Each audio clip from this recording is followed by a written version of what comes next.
Feminicidios. Se refiere al asesinato de mujeres por parte de hombres que las matan por el hecho de ser mujeres. Son asesinatos motivados por la misoginia. Son situaciones extremas de violencia contra la mujer y niñas. Este 6 de noviembre se conmemora en México el Día por la Erradicación del Feminicidio y la Desaparición de Mujeres. Con motivo de la violencia contra las mujeres que se genera en un contexto basado en un sistema patriarcal, noviembre de 2001. Se encuentra en un campo algodonero de Ciudad Juárez 8 cuerpos de mujeres que fueron torturadas sexualmente. La denuncia por su desaparición se realiza meses anteriores por sus familiares. Casos en México. La edad promedio de mujeres desaparecidas abarca de los 10 a 17 años, en más de 60% de los casos. En total, da una cifra de 3.149 mujeres.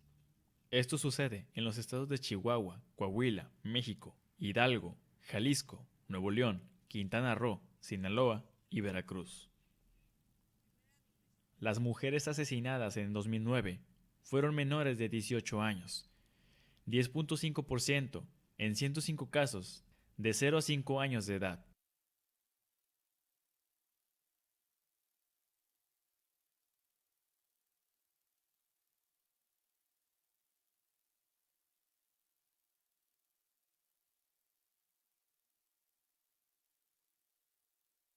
Buenas noches, amigas, amigos. ¿Qué tal? ¿Cómo se encuentran el día de hoy? Nuevamente estamos aquí en su programa ProMujer Quintana Roo AC desde la televisora Pulso Sur, canal de la ciudad. El día de hoy tenemos un tema, como ustedes ya lo vieron en el intro, muy interesante. El tema es feminicidio. El feminicidio es un gravísimo mal que está afectando en este momento a nuestro país y a muchísimos otros países de América Latina. Es gravísima la situación, la violencia contra las mujeres sigue y no para. No importa que existan alertas de violencia de género en 1, en 2, en 10, en 25 estados de la República, el feminicidio contra las mujeres no para. Recuerden siempre que el feminicidio no solamente es el asesinato de las mujeres, el feminicidio es todo tipo de violencia hacia las mujeres, que empieza desde la vida privada, la violencia psicológica, patrimonial, económica, la violencia física y la violencia que va creciendo en el hogar y que a final de cuentas se va convirtiendo en lo que sí es el feminicidio.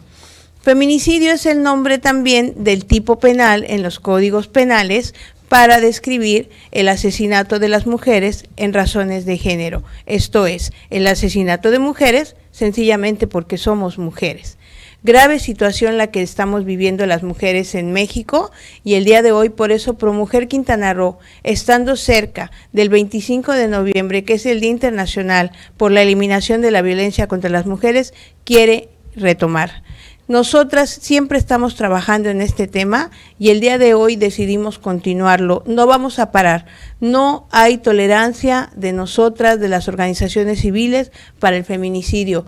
Este es un cáncer que tenemos que acabar.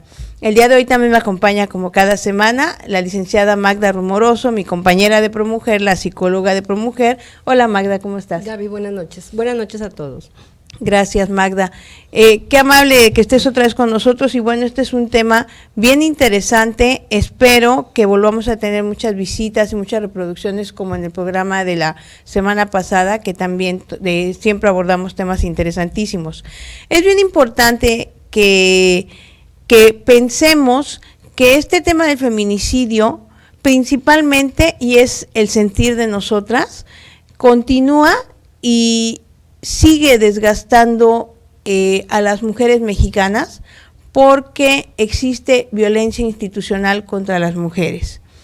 Es muy común que una mujer que sufre violencia feminicida en su casa o en cualquier otro lugar, es muy común que no tenga el beneficio de que le sea tomada una denuncia cuando llega a la Fiscalía, y nosotras vamos a seguir insistiendo en este tema. La Fiscalía requiere personal preparado, no solo la de Quintana Roo, también la de cualquier estado de la República Mexicana y de cualquier otro lugar de Hispanoamérica. Requerimos ministerios públicos especializados en temas de género. Ministerios públicos que no le digan a la señora que no le pueden tomar una denuncia porque no viene golpeada. Ministerios públicos que tomen una nota de la noticia delictiva, en donde no le digan a la señora que el que su esposo o su expareja le haya sustraído a su hija o a su hijo no es violencia de género, por favor. De viva voz de persona he visto la negativa de algunas personas, de algunos servidores públicos, porque son servidores públicos, para tomar las denuncias a las mujeres. Pero cuando, Magda, cuando ya las mujeres son asesinadas, como otros casos que hemos visto, sobre todo aquí en Chetumal, cuando las mujeres son asesinadas, entonces sí hacemos marchas, reclamamos, la familia reclama, y por ahí no faltan los comentarios que dicen, ay, sí es cierto, sí la golpeaba mucho, como si el golpear a la esposa o a la compañera fuera una situación natural. Esto es violencia y la violencia no debe ser naturalizada. Magda, para empezar, ¿podrías describirme cuál es la sintomatología, y perdona que use esos términos, porque quizás tú puedes aclararme, que tiene un feminicida? Hablando desde que el feminicida puede ser el hombre que en su casa humilla, maltrata, revisa el teléfono de su esposa o de su pareja, que no permite que sus hijos tengan incluso una convivencia adecuada con sus amiguitos, con sus compañeros, el hombre que le dice a los hijos, no vas a hacer las tareas de equipo, las haces aquí, o no puedes salir de la casa, también genera violencia contra la familia. Así Magda, es. ¿Cuáles son estas sintomatologías de estos feminicidas? Bueno, mira, principalmente es importante mencionar que la OMS clasifica la violencia en tres categorías generales. La primera es la violencia autoinfligida. Esta quiere decir y conlleva el comportamiento suicida, ¿sí?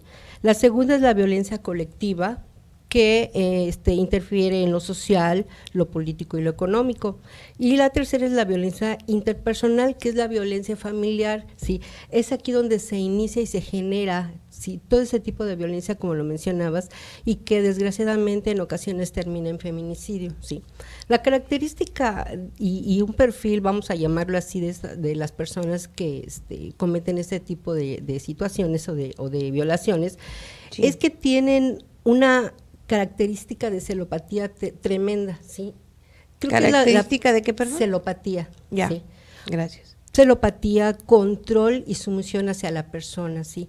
Obviamente ellos tienen que mantener el control en todas las situaciones. Celos excesivos hacia la mujer, que dónde vas, cómo te vistes, a quién le estás hablando, incluso hasta revisan las redes sociales de las personas. Y como mencionabas, también no nada más es en la mujer, sino también es en las hijas, ¿sí? Claro. Que por lo regular tienen ese control. Las características principales de control sobre la persona afecta, o sea, lo que más le afecta a esta persona es perder el control. Ya. ¿Sí? Entonces, cuando él se ve amenazado con esta pérdida de control, obviamente actúa con odio hacia la mujer y es cuando empieza la violencia hacia ella. ¿Sí? Claro. Pues esto sí es una situación bien grave, ¿no? Sí. Precisamente la violencia, Magda, ¿crees tú que se genere desde el entorno de la infancia? Más adelante y al finalizar, casi al finalizar nuestro programa, les vamos a presentar también un video de la generación de la violencia, porque el principio básico de la violencia de género precisamente es la violencia que viene desde la familia o desde la raíz familiar. Muchas veces esta violencia no, como está tan naturalizada para las familias, no se dan cuenta que cuando son generadores de violencia, esta violencia no se va a contener dentro del núcleo familiar, sino que esta violencia va a salir. Magda, ¿existe alguna forma de evitar que las familias caigan en estos círculos de violencia? Bueno, la violencia, para mencionar, es multicausal, ¿sí? Obviamente empezamos con el modelo educativo, en el cual en casa, existe esta educación rígida y permisible, sí, no existen límites, ¿sí? Y aunado a que desgraciadamente hay familias desintegradas en los cuales pues los jóvenes y los niños se quedan sin una persona la cual los dirija. ¿Sí? Claro. Entonces es ahí donde empieza la falta de límites y estas personas empiezan a actuar, ¿sí? No con límites, no permisibles para ellos ni siquiera, y obviamente no permisibles para las otras personas. ¿Sí? Claro, esto verdaderamente a mí me sigue preocupando mucho, como te digo, cada vez la violencia se exacerba, porque además, como lo decía al inicio del programa, existen muchísimos estados o varios estados, bueno, muchos estados en los que está vigente una alerta de violencia de género. Muchas veces nos preguntan, ¿qué es la alerta de violencia de género? Bueno, es un mecanismo que se encuentra determinado en la Ley General para el Acceso a una Vida Libre de Violencia de las Mujeres y que se desarrolló para que se evite la violencia, para contrarrestar la violencia de género en las comunidades, en las ciudades, en los municipios, en las capitales, en cualquier ciudad y en el país, ¿sí? En nuestro México. Pero esta alerta de violencia de género, por desgracia, es muy lenta. Primero se tiene que solicitar, la solicitan diversas organizaciones, pueden ser organizaciones civiles, organizaciones educativas, como universidades y demás, y puede ser también entes propios del Estado. La alerta de violencia de género se solicita como grupo colegiado con antecedentes que se tienen de que se está generando mucha violencia en este lugar a la Secretaría de Gobernación, y entonces la Secretaría de Gobernación forma o solicita que se lleve a cabo una especie de consejo consultor para que analice precisamente el pedimento de la alerta de violencia de género. En esto que te estoy diciendo, de la denuncia, la investigación anterior, hasta que se continúe el procedimiento para crear el grupo consultor, puede pasar un año o puede pasar más. ¿Qué es lo que sucede entonces? Que realmente esta alerta de violencia de género, con todo respeto lo digo, porque creo que es una herramienta muy buena, pero creo que habría que eficientarla. Es muy lento. La conformación de estos grupos es muy lenta. Muchas veces en estos grupos no se encuentran personas que realmente conozcan de este tema a fondo y que puedan opinar precisamente para dar un sustento, ¿sí?, a esta alerta de violencia de género, que finalmente quien la emite propiamente son las autoridades centrales, y esta se compone de una serie de instrucciones para los gobiernos, ya sea municipales o estatales, para que se lleven a cabo una serie de programas diversos entre las personas de esta misma entidad y pueda disminuirse. Yo pienso que no funciona. Digo, no funciona que tenemos unas información de cifras de feminicidio bárbaras, ¿sí? Claro. Por ejemplo, encontramos aquí una en Diario Contrarréplica, 2 de octubre del 2019, la nota es de la periodista Laura Arana y nos dice que el Gabinete de Seguridad del Gobierno Federal cerró septiembre con un reporte de 2.386 presuntas víctimas de homicidio doloso, ¿sí?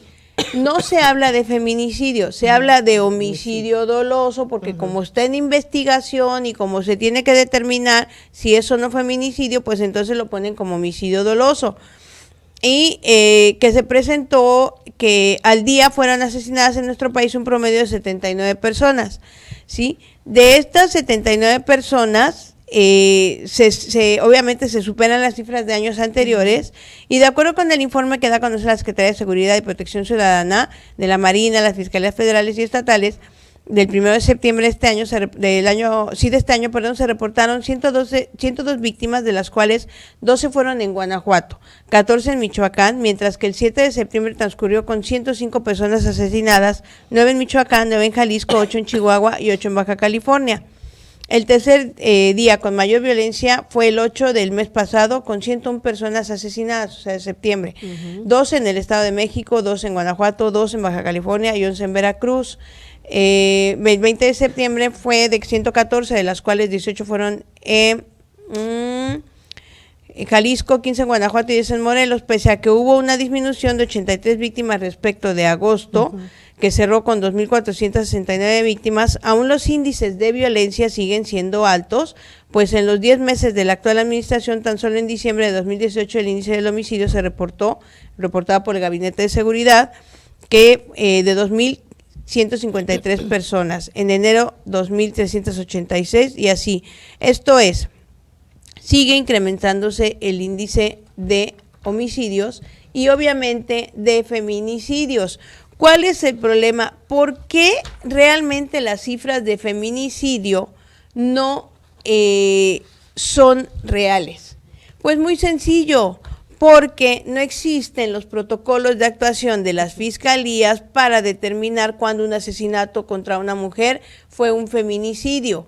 Esto es, por eso las cifras de feminicidio siguen siendo aparentemente bajas en la legalidad, pero en la realidad sabemos que son mucho más altas. Ahora, existen organismos como el Observatorio de Feminicidio, un organismo, una organización civil, que llevan cifras y datos muy acertados, porque toman información, y si me estoy equivocando de la metodología que utilizan, sería excelente que nos dijeran, ¿no?, en un mensaje, chicas, eso no es así, pero yo tengo entendido que toman información tanto de los medios de comunicación como de los medios formales de Procuración y Administración de Justicia.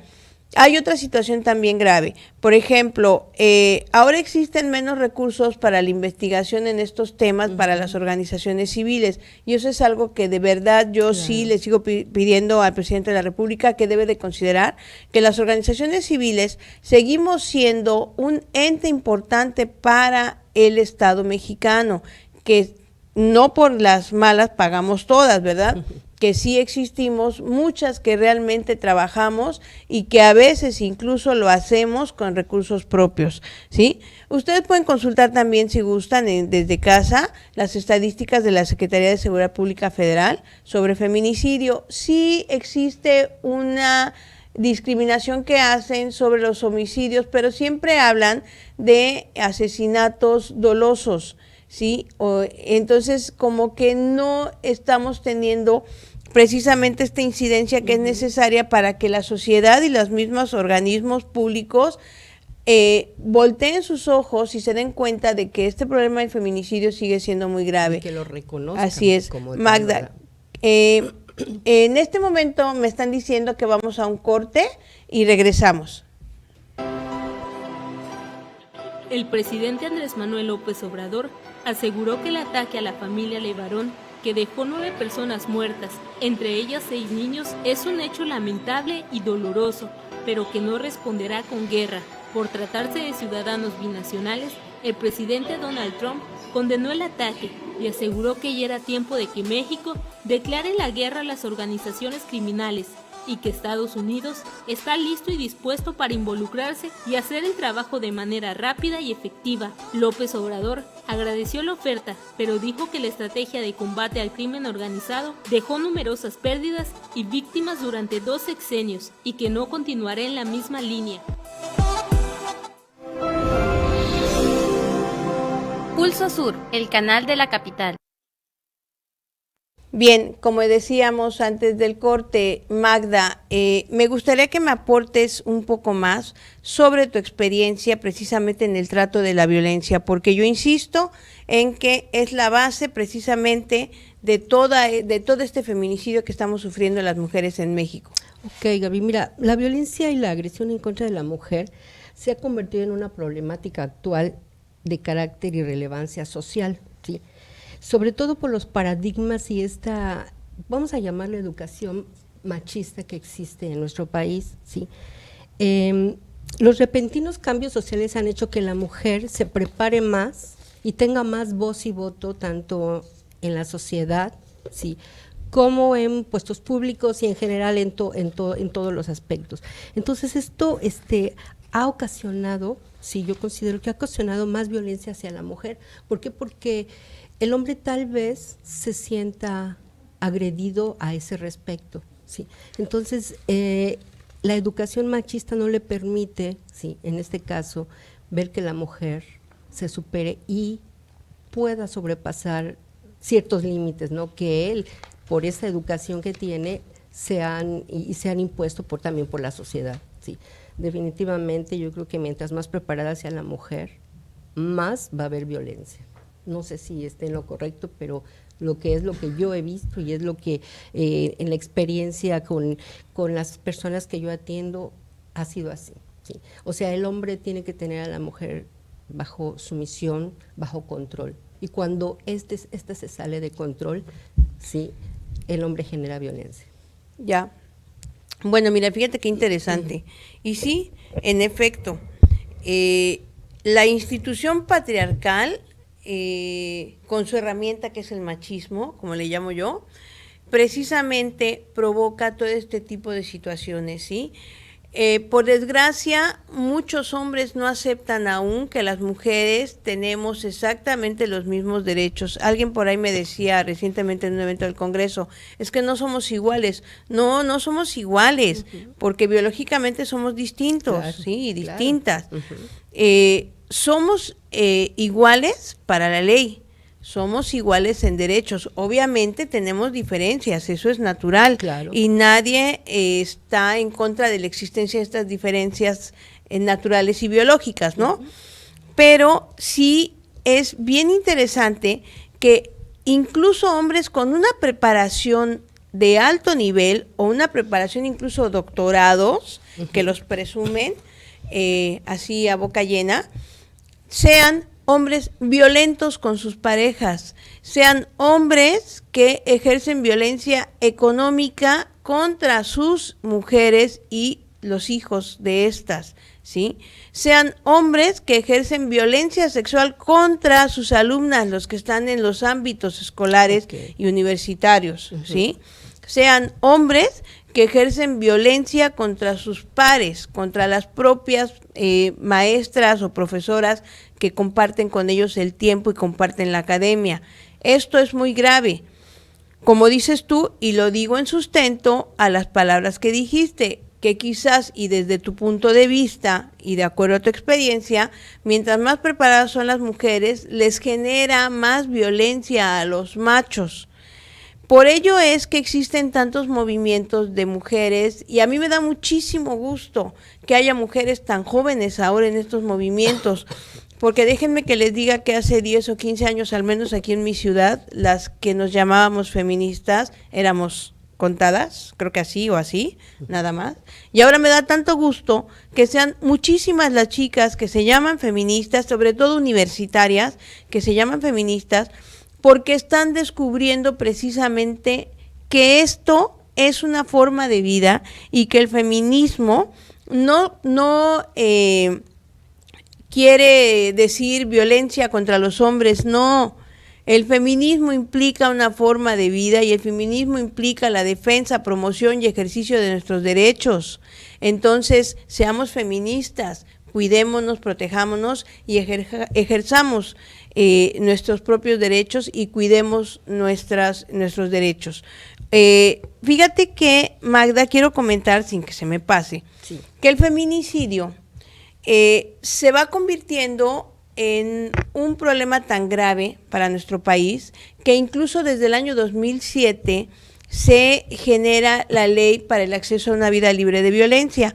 Pero además, en México existió una demanda conocida como Campo Algodonero, en donde se condenó al Estado mexicano a reparar los daños que se había cometido contra estas mujeres que trabajaban en las maquiladoras de Ciudad Juárez, Chihuahua, y que precisamente estas mujeres, esta muerte de las mujeres de Chihuahua, ha sido y fue el gran paradigma para que el Estado mexicano volteara sus ojos, por lo menos a la parte de la legislación y a la parte en que había que reconocer que México estaba presentando un gravísimo problema de violencia de género y que se fue convirtiendo en el feminicidio. Ahora, todos los códigos penales del país contienen este tipo penal. Me voy a permitir decirles y leer un poco sobre el tipo penal de feminicidio tal y como está configurado en el estado de Quintana Roo, casi en todos los estados es muy parecido o casi igual. En el Código Penal del Estado de Quintana Roo dice así, artículo 89 bis, comete delito de feminicidio el que dolosamente prive de la vida a una mujer por razones de género. Se le impondrá prisión de 25 a 50 años y de 1,000 a 3,000 días de multa. Existen razones de género, y esto es lo más importante, cuando se presenta cualquiera de los siguientes supuestos. 1. Que existan antecedentes o datos de cualquier tipo de violencia en el ámbito familiar, laboral o escolar del sujeto activo en contra de la víctima, esto es del feminicida. 2, fracción 2, que el cuerpo de la víctima presente signos de violencia sexual de cualquier tipo. Fracción 3, que a la víctima se le hayan infringido lesiones o mutilaciones infamantes o degradantes, previas o posteriores a la privación de la vida o que se haya cometido en ellos actos de necrofilia. 4.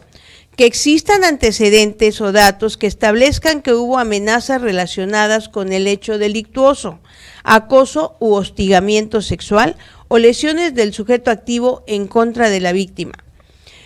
5. Que el cuerpo de la víctima sea expuesto o exhibido en un lugar público. 6. Que el activo haya obligado a la víctima a ejercer la prostitución o haya ejercido actos de trata de personas en agravio de la víctima. 7. Que haya existido entre el activo y la víctima una relación sentimental, afectiva o de confianza. 8. Que la víctima haya sido incomunicada, cualquiera que sea el tiempo previo a la privación de la vida. Además de la sanción anterior, el sujeto activo perderá todos los derechos con relación a la víctima, incluidos los de carácter sucesorio. Muy bien, fíjense que en el, ya me están correteando para despedir, hombre. Bueno, no importa, vamos a seguir hablando sobre este tema, incluso la semana que viene vamos a dar gráficas actualizadas que estamos solicitando. Y bien, Gaby, es muy importante sí. también que, bueno, bien sabemos que existen varias teorías de la personalidad, o sea, ver la patología de este tipo de personas. Obviamente no nos vamos a meter a cada una de ellas porque es muy extenso. La psicología de los seres humanos es muy compleja. claro. Pero pues vamos a tratar de llevar una síntesis que podamos, donde podamos entender realmente por qué esta persona actúa como actúa. ¿Okay? Claro, eso es bien importante. Fíjate, la ley nos da exactamente cómo tratar el tipo penal. Desde mi punto de vista, tiene un problema de configuración el delito, pero bueno, ese tema lo estoy abordando en una tesis que estoy haciendo para con la que voy a sustentar la maestría de acceso a la justicia de los derechos humanos de la Universidad de Quintana Roo, que terminé en el mes de julio de este año. Y entre ellos precisamente está la posición y el desarrollo de esta investigación que estoy haciendo sobre la falta de la existencia y la falta de la utilización en los lugares que existen los protocolos para la investigación del feminicidio. Como estos protocolos no existen o no se llevan a cabo o si existen no son utilizados, es más difícil que realmente se conozcan cuáles son las cifras de feminicidio, no solo en Quintana Roo, sino en todo el país. Este pedimento de que exista este protocolo no es un pleito con las autoridades, con la fiscalía ni demás, es una súplica de que exista, de que se lleve a cabo. Nosotras, como mujeres preocupadas por otras mujeres, como mujeres que nos angustian muchísimo la situación que viven las mujeres que perdemos por feminicidio, queremos que esto lo vean precisamente como una oportunidad para que podamos crecer como sociedad y como autoridades, que la Fiscalía pudiera escucharnos, que la Fiscalía quisiera que pudiéramos apoyar en la instrumentación de este protocolo en el caso de que no exista. Y si existe, que apoyáramos precisamente para que los ministerios públicos y los fiscales y la policía ministerial pueda entender qué es el feminicidio y cómo debe investigarse. Y bueno, pues hemos llegado al final del programa, tenemos que despedirnos, pero antes de despedirme quiero mandar a un video que es un video especializado en la demostración de cómo se genera la violencia y, como dije, que es la base del feminicidio. Vamos al video y regreso a despedirme.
¿Vieron ustedes qué interesante este tema? ¿Vieron cómo sí la violencia se genera desde el núcleo familiar, Magda? Definitivamente. Y cómo debemos de trabajar como sociedad en combatirla. Tenemos mucho trabajo que hacer. Así es. Pero sobre todo, también padres, madres, tías, tíos, hermanos, todos debemos trabajar en esto, profesoras, profesores, todas las personas que tenemos contacto desde con la infancia hasta la edad adulta debemos trabajar en este tema. Pues Magda, hemos llegado al final de este programa, bien interesante. Espero que el próximo programa podamos abordar un poco más ya la parte de los protocolos, tanto de asistencia psicológica como de investigación del feminicidio. Okay. Y por aquí nos veremos el próximo jueves. Les agradecemos muchísimo su programa ProMujer Quintana Roo AC, una vez más, desde Pulso Sur, canal de la ciudad. Que tengan buenas noches, Magda. Buenas noches, Gaby. Hasta luego. Hasta luego.